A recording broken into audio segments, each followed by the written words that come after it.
மத்திய அரசு இந்த மாதிரி ஜிஎஸ்டி விலை குறைச்சிருக்காங்க.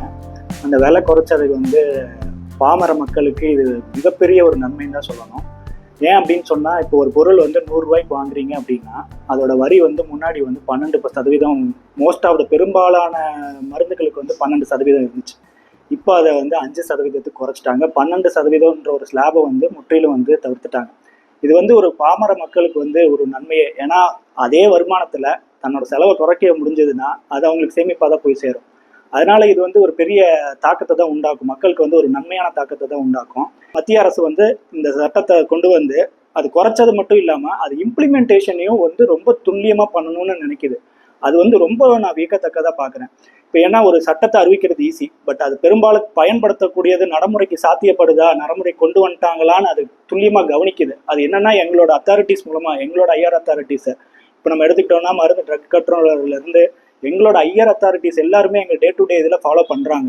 அது எப்படி நம்ம குறைக்கிறது, எப்படி நீங்கள் மக்கள்கிட்ட அந்த குறைச்ச சதவீதத்தை நீங்கள் கொண்டு போய் சேர்க்கணுன்றதுல ரொம்ப துல்லியமாக இருக்காங்க. இப்போ எங்களுக்கு இது மக்களுக்கு பெரும்பாலும் இதில் நன்மை தான்.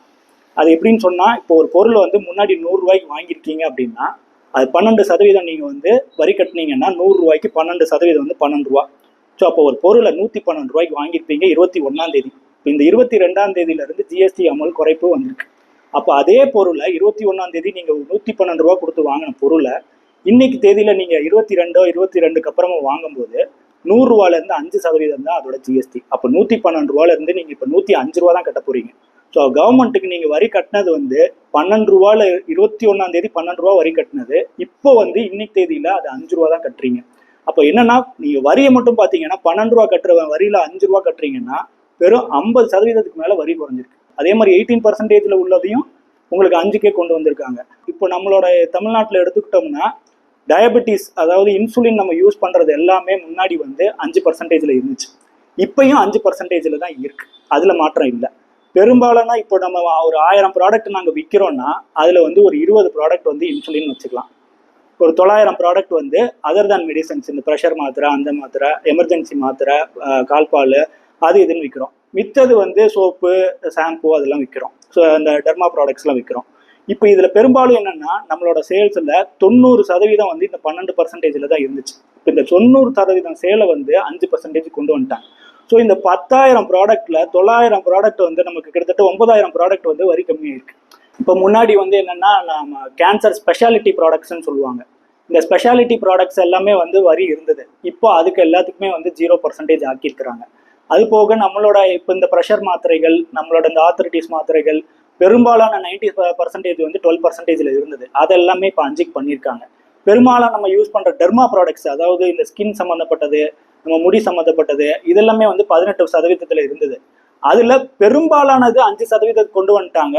இன்னும் ஒரு சில ப்ராடக்ட்ஸ் ஒரு சில காம்பினேஷன் உள்ள ப்ராடக்ட்ஸ் 18% தான் இருக்குது. பட் அது கம்பேரிட்டிவ்லி பார்த்தோம்னா 10,000 ப்ராடக்ட்ல ஒரு 2 ப்ராடக்ட் தான் இன்னும் 18% இருக்குது. இப்போ அதில் இந்த சுகர் மாத்திரை, ப்ரெஷர் மாத்திரை, இது எல்லாமே 12% வரி கட்டி வாங்கிட்டு இருந்தீங்க. இப்போ இது எல்லாத்துக்குமே இப்போ ஒரு 5% குறைச்சிருக்காங்க. சராசரியாக போன மாதம் 3,000 ரூபாய்க்கு வாங்கினீங்கன்னா 3,000 ரூபாய்க்கு இப்போ உங்களுக்கு 12% ஜிஎஸ்டிலேருந்து 5% மாறி இருக்குன்னா 1,000 ரூபாய்க்கு கிட்டத்தட்ட 60 ரூபா குறைஞ்சிருக்கு. அப்போ நீங்கள் அதை வச்சு நம்ம கால்குலேட் பண்ணிக்கலாம். 3,000 ரூபாய்க்குனா கிட்டத்தட்ட 180 ரூபா குறையும். ஸோ 6% நம்ம பர்சன்டேஜ் வைஸில் தான் அது பார்க்கணும். பர்சன்டேஜ் வைஸ் முன்னாடி நீங்கள் கட்டிட்டு இருந்ததோட 50% நீங்கள் வரி கம்மியாக கட்ட போறீங்க. அதனால இது ஒரு மிகப்பெரிய சேமிப்பு தான். இப்போ ஸ்பெஷாலிட்டி ப்ராடக்ட் பொறுத்த வரைக்கும், அதாவது இந்த கேன்சர் டீல் பண்ணுற ட்ரக்ஸு, அந்த ப்ராடக்ட்ஸ் எல்லாமே பெரும்பாலும் இப்போ இந்த நோட்டிஃபிகேஷன்லாம், சர்க்குலர்ஸ்லாம் வருது. அதில் ஒரு சில இதெல்லாம் 0%க்கே போயிடுச்சுன்னு. அந்த 0% போகும்போது இப்போ அந்த மக்கள், அந்த பாதிக்கப்பட்ட மக்கள் தோராயமாக ஒரு மாசத்துல கிட்டத்தட்ட 1,000 ரூபாய்க்கு வாங்கிட்டு இருந்தாங்கன்னா இப்போ அதில் 18% கிட்டத்தட்ட 150 ரூபா 180 ரூபா பக்கம் குறையும். ஸோ 18% குறையுது. 18% வரி கட்டிட்டு இருந்தது 0% வருது. 100 ரூபாய்க்குனா 100 ரூபாய்க்கு நீங்கள் வரி 18% 18 ரூபா. இப்போ இந்த 18 ரூபா நீங்கள் கட்ட வேண்டாம். அதுதான் 100 ரூபாய்க்கு பொருளை 100 ரூபாய்க்கே வாங்கிக்கலாம் அப்படின்னு சொல்லுது கவர்மெண்ட். அப்போ நம்ம இது நடைமுறையில் என்ன சின்ன டிராபேக் இருக்குன்னா, நம்ம 100 ரூபா பொருளில் எம்ஆர்பி நீங்கள் வாங்குற பொருளில் 100 ரூபான்னு அச்சடிச்சிருக்கோம். இப்போ நம்ம வரியை மாற்றணும்னா கண்டிப்பாக எம்ஆர்பியும் மாறும். எம்ஆர்பி அதோட கம்மியாகும். இப்போ 100 ரூபா, இப்போ 112 ரூபா பொருளுக்கு நீங்கள் இப்போ 5 ரூபா வரி விதிச்சீங்க, 5% விதிச்சோம்னா 105 ரூபா தான். அப்போ 112 ரூபா ஒரு பொருளோட எம்ஆர்பி 105 ரூபாய்க்கு நாங்கள் விற்க போகிறோம். ஆனா நீங்க வாங்குற பொருள் அட்டையில பார்த்தோம்னா 112 ரூபான்னு எம்ஆர்பி இருக்கும். கவர்மெண்ட் என்ன சொல்லுது, நீங்க வந்து இப்ப இது 112 ரூபாய் எம்ஆர்பி 105 ரூபாய்க்கு விற்க போறீங்க, அதை மக்களுக்கு தெரியப்படுத்துங்க. அப்ப நீங்க என்ன பண்ணுங்க, ஆல்ரெடி அந்த அட்டையில வந்து 112 ரூபான்னு எழுதியிருக்கும், நீங்க அதை அடிக்காம அதுக்கு மேல இன்னொன்னு ரிவைஸ்ட் எம்ஆர்பின்னு சொல்லி ஒன்று புதுசா ஒன்று ஒட்டுங்க. 112 ரூபா எம்ஆர்பி வந்து இருக்கட்டும், அதை அடிக்க வேண்டாம், அதுக்கு மேல 105 ரூபான்னு ஒட்டுங்க, நம்ம கம்மி பண்ணியிருக்கோன்றது கையில வச்சிருக்க ப்ராடக்ட்டுக்கு தெரியணும். ஏன்னா இன்னுமே தயாரிக்க போற ப்ராடக்ட்டுக்கு வந்து அவங்க 5% தயாரிச்சு வெளியில வந்துடும், அதை தான் விற்க போறோம். ஸோ இந்த டிரான்சிஷன் பீரியட் நம்ம கையில வச்சிருக்க கொள்முதல் பண்ண ஐட்டத்தை நம்ம விற்கிறதுக்கு இந்த மாதிரி ஒரு இது கொண்டு வந்தாங்க. பட் அது நடைமுறைக்கு சாத்தியமானு பார்த்தா ரொம்ப டிஃபிகல்டிஸ் இருக்கு. ஏன்னா அதுலயும் ஒரு எக்ஸைஸ் அண்ட் டியூட்டிஸ்னு ஒரு சட்டம் இருக்கு. யார் தயாரிக்கிறாங்களோ அவங்க தான் லேபிளிங் பார்ட்ல கை வைக்கணும். ஏன்னா அந்த மேக்ஸிமம் ரீட்டைல் ப்ரைஸை யார் வேணா கையை வச்சிட முடியாது. நம்ம ஒரு ரீட்டைலரோ ஒரு ஹோல்சேலரோ இல்லை ஒரு சிஎன்எஃபோ அது கையில் வச்சிட முடியாது.